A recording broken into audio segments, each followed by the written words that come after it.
अस्सलाम वालेकुम स्टूडेंट्स। इस लेक्चर में हम यूनिट एलिमेंट की डेफिनेशन और इससे रिलेटेड एग्जांपल्स करेंगे। इसके अलावा हम ये प्रूव करेंगे कि जो यूनिट एलिमेंट का सेट बनता है वो ग्रुप बनता है अंडर मल्टीप्लिकेशन। तो इस यानी लेक्चर में हमारी जो टारगेट है वो तीन चीज़ों के ऊपर है।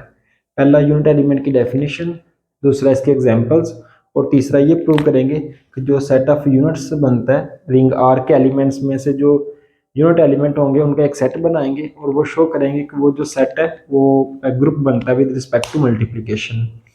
तो सबसे पहले हमारे पास क्या होना चाहिए, हमने एक रिंग आर ली है जिसमें हमारे पास आइडेंटिटी एलिमेंट वन है। ठीक है, तो रिंग आर में वन होना लाजमी है। तो उसके बाद ही हम यूनिट एलिमेंट फाइंड कर सकते हैं और डिफाइन कर सकते हैं। तो उसके बाद हम रिंग आर में से एक यू एलिमेंट लेंगे, यानी अगर इस तरह मैं ये कहूँ कि ये मेरे पास रिंग आर है, तो इसमें मेरे पास मैंने कोई यू एलिमेंट लिया है। इस आर में से, इस रिंग आर में से कोई एलिमेंट लिया है। तो मैंने क्या करना है, मैंने इस एलिमेंट यू को चेक करना है कि ये यूनिट एलिमेंट है कि नहीं है। तो उसके लिए मुझे क्या करना होगा, मुझे रिंग में से एक और वी फाइंड करना होगा। वो किस तरह का वी फाइंड करना होगा कि इनको आपस में मल्टीप्लाई करें, यानी u v multiply v u, तो वो वन के इक्वल आना चाहिए। तो फिर हम कहेंगे कि वो यूनिट एलिमेंट है। तो इसको इस तरह भी आप देख सकते हैं कि रिंग में से यू लिया है, तो मैंने इसके लिए इसी रिंग आर में इधर एलिमेंट पड़े, तो इसी में से मैंने कोई एक वी एलिमेंट ढूंढना है। वो किस तरह का एलिमेंट ढूंढना है कि इन दोनों को आपस में मल्टीप्लाई करें तो हमारे पास आंसर जो है वो वन के इक्वल आ जाए। तो फिर हम कहेंगे कि यू जो है वो यूनिट एलिमेंट है। तो अगर हमारे पास u जो है वो यूनिट एलिमेंट हो गया, तो फिर हम ये भी कह सकते हैं, क्योंकि u के लिए हमें v मिला जिसको मल्टीप्लाई करने से 1 आ रहा है, तो हम ये भी कह सकते हैं कि v के लिए हमें u मिल गया जिसको मल्टीप्लाई करने से आंसर 1 आ गया। तो फिर वो दोनों एलिमेंट जो है वो यूनिट एलिमेंट हो जाएंगे। यानी अगर u के लिए v मिल गया तो जो v मिलेगा वो इटसेल्फ भी यूनिट एलिमेंट होगा। ओके, तो सबसे पहले हम एक सिंपल सी एग्जांपल देखते हैं। तो मैंने सेट जो रिंग ली है वो सेट ऑफ इंटीजर लिया है। तो पहले नंबर पे तो मेरे पास इसमें वन आइडेंटिटी एलिमेंट है। तो यहाँ पे यानी रिंग में वन का होना क्यों लाजमी है, रिंग में वन का होना इसलिए लाजमी है क्योंकि जब हमने इन दोनों को मल्टीप्लाई करना है तो हमारे पास आंसर जो है वो वन आ रहा है। तो ये वाला जो वन है, जब तक ये रिंग में नहीं होगा तब तक जो क्लोजर प्रॉपर्टी है यानी क्लोज, वो ट्रू नहीं होगी। तो इसलिए इन दोनों को मल्टीप्लाई करने से जब वन आंसर आ रहा है तो उस वन का रिंग में होना भी लाजमी है। तो जब वो रिंग में होगा तो तभी क्लोजर प्रॉपर्टी होगी, तो तभी हम यूनिट एलिमेंट डिफाइन कर सकते हैं। तो हमारे पास रिंग में वन एलिमेंट है। ओके, अब हमने चेक करना है कि इनमें से कौन से एलिमेंट यूनिट एलिमेंट है और कौन से एलिमेंट यूनिट एलिमेंट नहीं है। तो फॉर एग्जांपल सबसे पहले हम जीरो से स्टार्ट करते हैं। तो जीरो को देखना है हमने कि क्या जीरो जो है वो यूनिट एलिमेंट है कि नहीं है। अब अगर डेफिनेशन को देखें तो मैंने u जो है वो जीरो के इक्वल लिया है, और मैंने इसके लिए क्या करना है, मैंने एक v फाइंड करना है। किस तरह का v फाइंड करना है, तो जीरो को उस v से मल्टीप्लाई करो तो मेरे पास आंसर जो है वो वन आना चाहिए। लेकिन हमें पता है कि ऐसा पॉसिबल नहीं है, क्योंकि जब भी हम जीरो को किसी नंबर से मल्टीप्लाई करेंगे तो आंसर जो है वो जीरो आ जाएगा। तो कभी भी आंसर जो है वो वन के इक्वल नहीं आएगा। तो किसी भी एलिमेंट के लिए जब वन नहीं आ रहा तो जीरो के लिए कोई भी वी नहीं मिला। जब कोई भी वी नहीं मिला इसका मतलब है कि जीरो जो है वो यूनिट एलिमेंट नहीं है। ओके, अब हम वन को चेक करते हैं। तो वन के लिए क्या होगा, मैंने वन को देखना है। तो अब मैंने u जो है वो वन के इक्वल लिया है और मेरा टारगेट है कि मैंने v फाइंड करना है। तो v किस तरह का फाइंड करना है कि वन को मैं इस v से मल्टीप्लाई करूं तो मेरे पास आंसर जो है वो वन के इक्वल आ जाए। तो अब हमने v बताना है, तो ये आप बड़ी आसानी से बता सकते हैं। आपको पता है कि जब वन को वन से मल्टीप्लाई करें तो तभी आंसर जो है वो वन आता है। तो इसका मतलब है कि मैंने u जो है वो भी वन लिया है और v जो है वो भी मेरा वन आ गया है। तो इसका मतलब हो गया कि u जो है वो यूनिट एलिमेंट है। तो बाय डेफिनेशन मैंने रिंग में से u लेना है और उसके लिए मैंने v फाइंड करना है जिन दोनों को मल्टीप्लाई करने से आंसर वन आए। u मैंने वन लिया, उसके लिए मुझे दोबारा v जो है वो भी वन ही मिल गया। इन दोनों को मल्टीप्लाई करेंगे तो आंसर जो है वो वन के इक्वल आ जाएगा। तो वन जो है वो यूनिट एलिमेंट हो गया। अब इसी तरह हम देखते हैं u जो है वो माइनस वन ले लेते हैं और मैंने v फाइंड करना है। अगर मैं v फाइंड करने में कामयाब हो गया तो मेरा ये जो -1 है ये यूनिट एलिमेंट हो जाएगा। लेकिन v किस तरह का फाइंड करना है कि -1 को v से मल्टीप्लाई करें तो आंसर जो है वो 1 के इक्वल आना चाहिए। तो अब यहाँ पे v जो है वो हम -1 ले लेते हैं, क्योंकि हमें पता है -1 को -1 से मल्टीप्लाई करेंगे तो आंसर जो है वो 1 के इक्वल आ जाएगा। तो इस केस में जो v मुझे मिला है वो अगेन -1 मिला है, तो u भी मैंने -1 लिया है और v जो है वो भी मुझे -1 मिला है, तो इन दोनों को मल्टीप्लाई करने से 1 आ रहा है, तो इसका मतलब है कि -1 जो है वो भी यूनिट एलिमेंट है। अब हम इस नंबर को देखते हैं 2 को एंड सो ऑन बाकी नंबर्स को, इनके अलावा क्या होगा। ओके, अब अगर मैं यहाँ से 2 लेता हूँ तो फिर क्या होगा।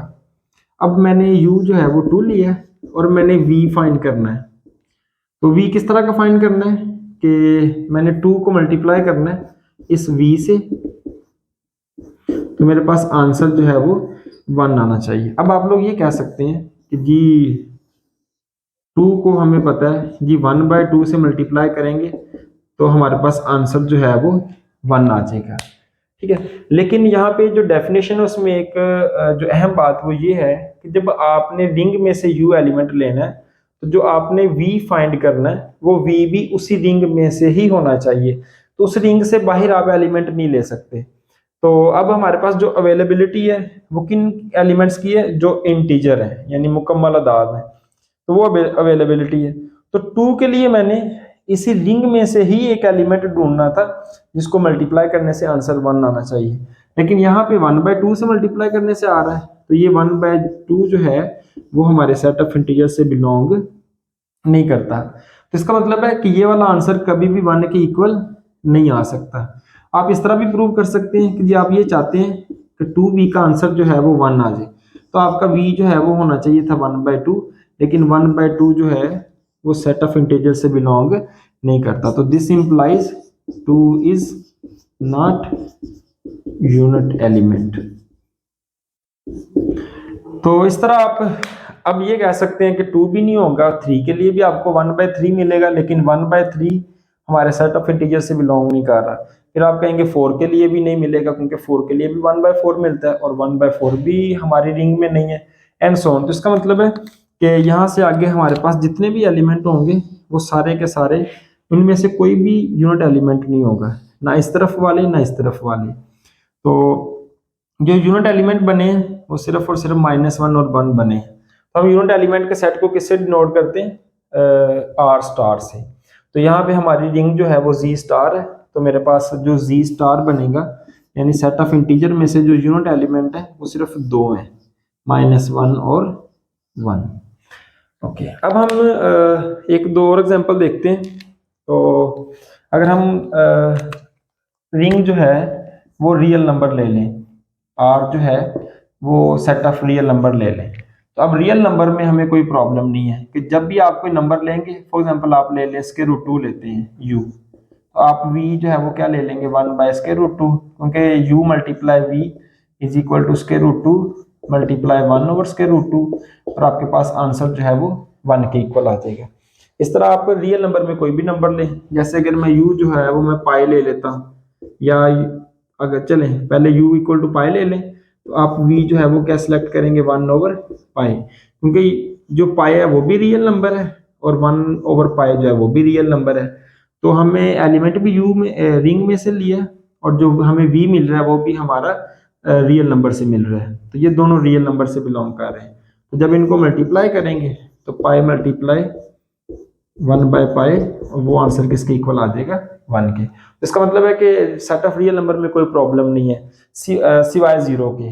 तो इसमें जो आपके पास आर स्टार बनेगा वो क्या बनेगा, तमाम रियल नंबर सिवाय 0 के। और इसी तरह आप अगर कॉम्प्लेक्स नंबर्स में देखेंगे तो कॉम्प्लेक्स नंबर में भी हर एलिमेंट का इन्वर्स मौजूद है, तो वो बनेगा आपके पास फुल कॉम्प्लेक्स नंबर, और उसमें से सिर्फ और सिर्फ 0 निकल जाएगा। तो ये हमारे पास तमाम के तमाम यूनिट एलिमेंट होंगे सिवाय 0 के। इसी तरह सेट ऑफ रियल नंबर में तमाम के तमाम यूनिट एलिमेंट होंगे सिवाय 0 के। लेकिन सेट ऑफ इंटीजर में क्या हो रहा था कि सिर्फ और सिर्फ 2 यूनिट एलिमेंट है, 1 और -1, इसके अलावा और कोई यूनिट एलिमेंट नहीं है। अब हम थोड़ी सी इंटरेस्टिंग एग्जांपल लेते हैं। तो अब मैंने Z6 कंसिडर किया है, तो इसमें मैंने यूनिट एलिमेंट फाइंड करने हैं। तो पिछले लेक्चर में हमने जीरो डिवाइजर फाइंड किए थे, तो अब हमने यूनिट एलिमेंट फाइंड करने हैं। ओके, तो हमने पहले भी देख लिया कि जीरो जो है वो यूनिट एलिमेंट नहीं होगा, ठीक है, क्योंकि जीरो को किसी भी नंबर से मल्टीप्लाई करने से आंसर जीरो आता है, ठीक है। तो इसका मतलब है कि वन कभी भी नहीं आ सकता, तो वो यूनिट एलिमेंट नहीं होगा, तो जीरो को चेक करने की जरूरत नहीं है।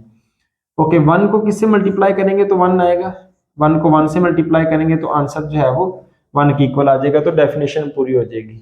इसका मतलब है कि वन जो है वो हमारे पास यूनिट एलिमेंट है। ओके, अब मैंने टू को चेक करना है, तो टू को मैंने इन तमाम नंबर से मल्टीप्लाई करना है। अगर किसी एक नंबर से भी मल्टीप्लाई करने से वन आंसर आ गया तो वो हमारा यूनिट एलिमेंट हो जाएगा। ओके, तो स्टार्ट करें, टू को वन से करेंगे टू आएगा, तो आंसर जो है वो वन के इक्वल नहीं आया। टू को टू से मल्टीप्लाई करें फोर, और वो भी आंसर वन नहीं आया। टू को थ्री से मल्टीप्लाई करें सिक्स, और अब हमें पता है कि मॉड में क्या होता है, जब हमारा नंबर सिक्स या सिक्स से ज़्यादा हो जाएगा तो उससे डिवाइड करेंगे और रिमाइंडर लिखेंगे। तो जब सिक्स को सिक्स से डिवाइड करेंगे रिमाइंडर जीरो आ जाएगा, तो ये भी वन के इक्वल नहीं आया। ओके, अब हमने टू को फोर से मल्टीप्लाई करना है, तो टू को फोर से मल्टीप्लाई करेंगे आंसर एट, और जब सिक्स से डिवाइड करेंगे रिमाइंडर टू आ जाएगा, और ये भी वन के इक्वल नहीं आया। फिर हम टू को फाइव से मल्टीप्लाई करेंगे, वो टेन आ जाएगा, और टेन सिक्स से डिवाइड करेंगे रिमाइंडर फोर आ जाएगा, और वो भी वन के इक्वल नहीं आया। तो मेरे पास जो अवेलेबिलिटी थी, ये बात भी इंपॉर्टेंट है, जैसे मैंने पहले बताया कि जिस एलिमेंट को यूनिट एलिमेंट चेक कर रहे हैं वो भी रिंग में से लेना है, और जो हमने वी फाइंड करना है वो भी हमारा उसी रिंग में से ही आना चाहिए। तो टू को मैंने तमाम नंबर से मल्टीप्लाई करके देखा है, तो वन आंसर नहीं आता, तो इसका मतलब ये हो गया कि टू जो है यूनिट एलिमेंट नहीं है, two is not unit element, तो ये टू भी क्रॉस हो गया। तो इस तरह आप थ्री को भी चेक कर सकते हैं। थ्री को आप वन से मल्टीप्लाई करेंगे थ्री आ जाएगा, तो मैं अब यहाँ पे डायरेक्टली लिख रहा हूँ, थ्री को वन से करेंगे थ्री आएगा, थ्री को टू से करेंगे सिक्स आएगा, थ्री को थ्री से करेंगे नाइन आएगा, थ्री को फोर से करेंगे 12 आएगा, और थ्री को फाइव से मल्टीप्लाई करेंगे तो आंसर 15 आएगा। तो मोड सिक्स में इन वैल्यूज को रिड्यूस करें तो ये थ्री आ जाएगा, सिक्स को सिक्स से डिवाइड करेंगे रिमाइंडर जीरो, सिक्स से डिवाइड करेंगे रिमाइंडर थ्री, सिक्स से डिवाइड करेंगे रिमाइंडर जीरो, और सिक्स से डिवाइड करेंगे तो रिमाइंडर थ्री आ गया। तो कोई भी आंसर जो है वो वन के इक्वल नहीं आया, इसका मतलब है कि थ्री जो है वो भी यूनिट एलिमेंट नहीं है। अब फोर को मल्टीप्लाई करते हैं सबके साथ, तो जब फोर को मल्टीप्लाई करेंगे पहले फोर आ जाएगा, फोर को टू से करेंगे एट आ जाएगा, फोर को थ्री से मल्टीप्लाई करेंगे 12 आ जाएगा, फोर को फोर से करेंगे 16, और फोर को फाइव से करेंगे तो 20। अब मोड सिक्स से डिवाइड करके इनको रिमाइंडर लिखें तो ये फोर ही रहेगा, सिक्स से डिवाइड करेंगे तो रिमाइंडर टू, सिक्स से डिवाइड करेंगे रिमाइंडर जीरो, सिक्स से डिवाइड करेंगे तो रिमाइंडर चार आएगा, और सिक्स से डिवाइड करेंगे रिमाइंडर टू आ जाएगा। तो इनमें से भी कोई भी जो है वो वन के इक्वल नहीं आया, इसका मतलब है कि फोर जो है वो भी जीरो डिवाइजर सॉरी फोर जो है वो यूनिट एलिमेंट नहीं है। अब हम फाइव को चेक करते हैं, तो फाइव को सबसे मल्टीप्लाई करें, फाइव को पहले वन से करेंगे फाइव आ जाएगा, फाइव को टू से करेंगे 10, फाइव को थ्री से करेंगे 15, फाइव को फोर से करेंगे तो 20, फाइव को फाइव से करेंगे तो 25। अब मोड सिक्स से रिड्यूस करें, तो फाइव सिक्स से डिवाइड करेंगे फोर रिमाइंडर, सिक्स से डिवाइड करेंगे थ्री रिमाइंडर, सिक्स से डिवाइड करेंगे टू रिमाइंडर, और सिक्स से डिवाइड करेंगे तो वन रिमाइंडर। तो इस केस में जो है हमारे पास वन आंसर आ गया, तो यानी फाइव मल्टीप्लाई फाइव जो है वो 25, और वो बेसिकली वन की इक्वल है। तो इसका मतलब ये हमारा u है और ये हमारा v है, जिन दोनों को मल्टीप्लाई करने से आंसर वन आ रहा है। तो इसका मतलब है कि जब आंसर वन आ जाए तो वो हमारे पास यूनिट एलिमेंट होता है। तो फाइव जो है वो यूनिट एलिमेंट हो गया। तो अब हम नेक्स्ट लेक्चर में ये प्रूव करेंगे। तो हमने पिछले लेक्चर में ये देखा था कि जिन एलिमेंट का इनके साथ जीसीडी वन से ज्यादा था वो जीरो डिवाइजर थे, और इस केस में अगर हम गौर करें तो वन और सिक्स का जीसीडी वन है तो वो यूनिट एलिमेंट आया, और फाइव और सिक्स का जीसीडी भी हमारे पास वन के इक्वल है तो वो भी यूनिट एलिमेंट आया। तो नेक्स्ट लेक्चर में हम प्रूव करेंगे कि जिन एलिमेंट्स का इस नंबर के साथ जीसीडी वन से ज्यादा होता है वो जीरो डिवाइजर होते हैं, और जिनका जीसीडी 1 के इक्वल होता है वो हमारे पास यूनिट एलिमेंट होता है। अब हम प्रूव करेंगे कि जो हमारे पास सेट ऑफ यूनिट्स बनता है, सेट ऑफ यूनिट्स कैसे हमने बनाते हैं कि जो हमारे पास रिंग आर है उसमें से हम सिर्फ और सिर्फ यूनिट एलिमेंट की कलेक्शन ले लेते हैं। यानी कि अगर आप ऐसा समझें कि अगर यहाँ पे मेरे पास रिंग आर है तो इसमें जो जो यूनिट एलिमेंट होगा वो उस इसमें से निकाल के हम एक अलग बॉक्स में रख देंगे। तो यहाँ पे हमने सिर्फ वो एलिमेंट रखे हैं जो कि कौन से हैं, सिर्फ और सिर्फ यूनिट्स एलिमेंट है। तो इसको हम डिनोट करते हैं आर स्टार से। तो हमने ये शो करना होगा कि ये वाला जो बॉक्स है जिसमें यूनिट एलिमेंट पड़े हैं ये हमारे पास ग्रुप बनाता है विद रिस्पेक्ट टू मल्टीप्लीकेशन। तो group with respect to multiplication की क्या डेफिनेशन होती है, हमने 4 कंडीशंस प्रूव करनी होती हैं। तो पहली कंडीशन क्या प्रूव करनी होगी हमने कि वो क्लोज्ड है। क्लोज के लिए क्या करना होगा कि हमें आर स्टार में से 2 एलिमेंट लेने हैं यानी यूनिट एलिमेंट लेने हैं। तो हमने ये शो करना होगा कि उनकी जो प्रोडक्ट है वो भी यूनिट एलिमेंट बनाती है। ओके, तो अगर हमने ये शो करना है इनकी प्रोडक्ट जो है वो यूनिट एलिमेंट बनाती है तो इसके लिए हमें ये प्रूव करना होगा कि ए बी को किसी सी एलिमेंट से राइट से मल्टीप्लाई करेंगे और हम लेफ्ट से भी मल्टीप्लाई करेंगे तो आंसर जो है वो 1 की इक्वल आना चाहिए। फिर हमें ये शो करना होगा कि उसमें आइडेंटिटी 1 बिलोंग कर रही है आर स्टार में। फिर हमें तीसरी प्रॉपर्टी इनवर्स वाली होती है। फिर हमें ये शो करना होगा कि रिंग के आर स्टार के तमाम एलिमेंट के लिए हमें उसका इनवर्स मिलता है, जिनको मल्टीप्लाई करें तो आंसर 1 आता है। और चौथी प्रॉपर्टी हमें ये प्रूव करनी होगी कि वो एसोसिएटिव लॉ को भी होल्ड करते हैं एलिमेंट। तो हम आर स्टार को डिनोट कर लेते हैं यूनिट एलिमेंट का सेट है। किस तरह कि रिंग के वो तमाम एलिमेंट, जैसा कि मैंने यहाँ से बताया कि रिंग में से सिर्फ वो एलिमेंट निकाले हैं, कौन से एलिमेंट निकाले हैं, जो कि यूनिट एलिमेंट है। तो अगर यूनिट एलिमेंट है तो यूनिट एलिमेंट की डेफिनेशन को सेटिस्फाई करेंगे। तो u v equal to v u equal to 1 के इक्वल होगा। ओके, तो पहले हम क्लोज शो करते हैं। क्लोज, तो क्लोज के लिए क्या करना होगा हमें, तो मैंने लेट किया है जैसे कि मैंने वहां पे बताया। तो मैंने लेट किया है कि u1 और u2 जो हैं वो हमारे आर स्टार में से बिलोंग कर रहे हैं। अगर आर स्टार में से बिलोंग कर रहे हैं तो इसका मतलब है कि वो यूनिट एलिमेंट है। अगर यूनिट एलिमेंट है तो यूनिट एलिमेंट की डेफिनेशन को सेटिस्फाई करेंगे। तो मैंने यहाँ पे फर्ज कर लिया है कि u1 के लिए मुझे क्या मिल रहा है, v1 मिल रहा है। किस तरह का v1 है कि इनको मल्टीप्लाई करने से आंसर 1 आ रहा है। और इसी तरह मैंने u2 के लिए, क्योंकि वो भी यूनिट एलिमेंट है, इसके लिए मैंने फर्ज कर लिया कि मुझे v2 मिल रहा है, जिनको मल्टीप्लाई करने से आंसर 1 के इक्वल आ रहा है। तो ये हमारे पास कंडीशंस बन गई। तो फॉर एग्जांपल अब हम यहाँ से इससे स्टार्ट करते हैं। तो हमें यहाँ से क्या मिल रहा है, v1 u1 इक्वल टू 1 है। तो अब हम ऐसा करते हैं कि इसको u2 से मल्टीप्लाई कर देते हैं, मल्टीप्लाइंग बाय u2। तो जब हम u2 से मल्टीप्लाई करेंगे तो आ जाएगा v1 u1 u2 is equal to u2। तो मैंने दोनों तरफ u2 से मल्टीप्लाई कर दिया। ओके, तो अब हम ऐसा करते हैं कि इसके दोनों तरफ जो है लेफ्ट साइड पे हम v2 से मल्टीप्लाई कर देते हैं। तो जब हम v2 से मल्टीप्लाई करेंगे इस दफ़ा मल्टीप्लाइंग बाय v2, तो ये आपके पास आ जाएगा v2 v1 u1 और u2 इज इक्वल टू, क्योंकि लेफ्ट साइड पे मल्टीप्लाई किया है तो इधर भी हम लेफ्ट साइड पे मल्टीप्लाई करेंगे। ओके, अब यहाँ पे देखें v2 और u2 किसके इक्वल है, v2 और u2 वो 1 के इक्वल है। तो ये रकम हमारे पास किसके इक्वल आ गई, 1 के। तो यहाँ से हमें क्या मिला, इनका नाम लेट कर लेते हैं, कोई नया नाम रख लेते हैं। फॉर एग्जाम्पल v3 कह देते हैं। तो v3 इंटू u1 और u2 इज इक्वल टू 1। तो हमारी पहली एक साइड प्रूव हो गई है कि इन दोनों की जो प्रोडक्ट है उसको किसी लेफ्ट साइड से v3 से मल्टीप्लाई करें तो आंसर 1 के इक्वल आ रहा है।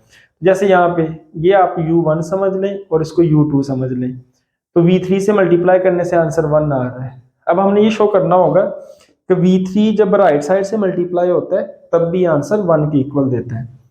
तो पहले हमने यहाँ से इसको कंसिडर किया था और प्रूव किया था, इस दफ़ा हम यहाँ से कंसिडर करते हैं। तो फॉर एग्जांपल हम यहाँ से स्टार्ट करते हैं कि मैं ये ले लेता हूँ v2 u2 जो है वो 1 के इक्वल है। ओके, तो बल्कि हम ये वाला लेते हैं, ये वाला। तो u2 v2 is equal to 1। तो आप पूछ सकते हैं कि भाई मैंने ये वाला छोड़ के ये वाला क्यों सिलेक्ट किया है। तो ये वाला सिलेक्ट करने की वजह ये है कि क्योंकि मैंने यहाँ पे U2 से पहले U1 को लेके आना है, तो इसलिए मैंने U2 वाली पहले सिलेक्ट की है, ताकि जब लेफ्ट साइड से U1 से मल्टीप्लाई करें तो वो हमारे पास बन जाएगा U1 मल्टीप्लाई U2, तो तरतीब खराब नहीं होगी।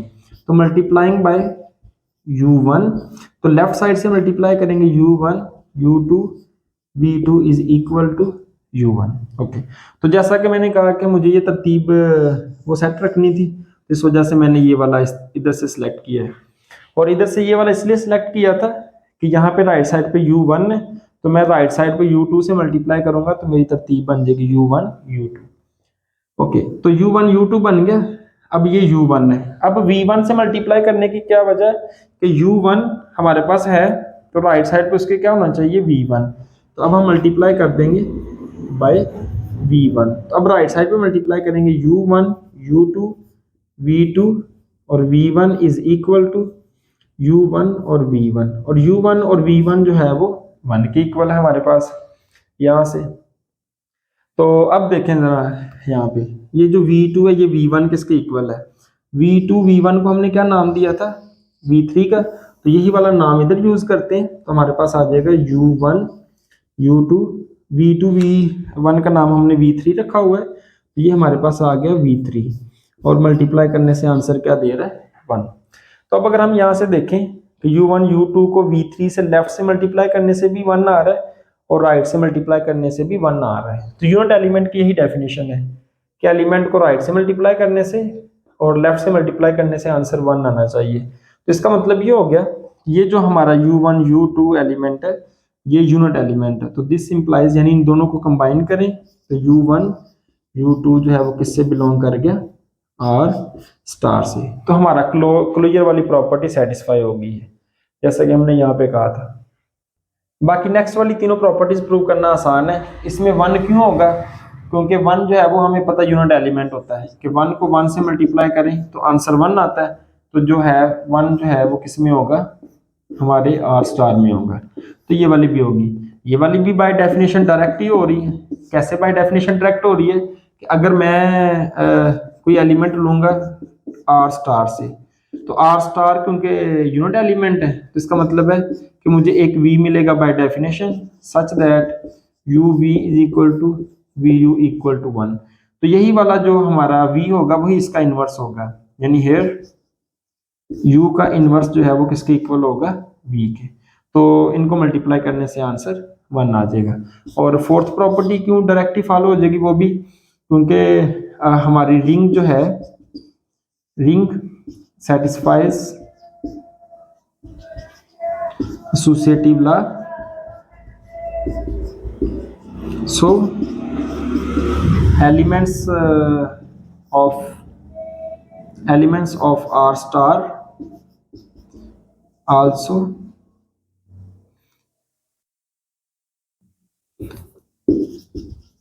R star will also satisfy associative law. Okay, तो ये बात आप किस तरह कह सकते हैं कि देखें अगर हमारे पास ये बड़ी रिंग R है, तो जो बड़ी रिंग R के एलिमेंट है, अगर यहाँ से मैं 3 एलिमेंट लेता हूँ A B C, तो वो हमारे पास इस लॉ को सेटिस्फाई कर रहे हैं A B और C। तो जब मैं इसमें से कुछ थोड़े एलिमेंट लूंगा, क्योंकि बड़ी रिंग R के एलिमेंट एसोसिएटिव लॉ को होल्ड कर रहे हैं, तो उसमें से जो थोड़े एलिमेंट हैं, क्योंकि जैसे मैंने यहाँ भी बताया था कि जो यूनिट एलिमेंट है वो कहाँ से निकालते हैं, रिंग में से निकालते हैं। तो अगर रिंग के एलिमेंट एसोसिएटिव प्रॉपर्टी को होल्ड करेंगे तो जो R स्टार में इसी रिंग में से ही एलिमेंट आएंगे तो वो भी एसोसिएटिव लॉ को होल्ड करेंगे। तो ये बाकी तीनों प्रॉपर्टीज इजीली प्रूव हो सकती हैं। तो अगर आपको इस प्रूव में या कोई भी डेफिनेशन में कोई एग्जांपल समझ ना आए तो आप लोग कमेंट सेक्शन में क्वेश्चन पूछ सकते हैं। आई होप कि I will try to answer your question.